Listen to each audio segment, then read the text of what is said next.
Samantala, nanawagan si Pangulong Rodrigo Duterte sa ilang malalaking bansa na huwag makialam sa mga isyong kinakaharap ng ASEAN region. Balitang hatid ni Rafi Tima.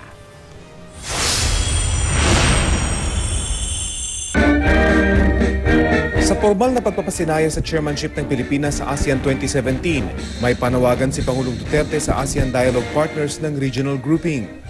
I also called ASEAN Dialogue Partners to renew their dedication to the valued purposes and principles stated in the Treaty of Amity and Cooperation, including non-interference in promoting regional peace and stability through abiding respect for the rule of law. Kasama ang China at Amerika sa dialogue partners ng ASEAN. Mahalaga ang usapin ng non-interference sa gitna ng agawan ng teritoryo sa West Philippine Sea at South China Sea.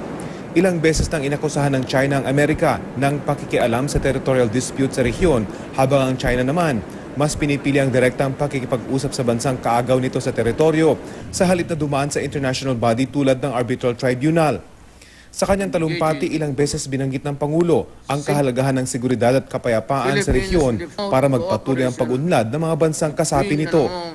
In this journey, I call on ASEAN dialogue partners to be unwavering in their support for ASEAN's continued development, where it is important role in the region, security, stability, and growth. Ikinatuwa ng Chinese ambassador ang narinig sa talumpati ng Pangulo. Pareho raw kasi ito sa prinsipyong sinusunod ng kanilang bansa.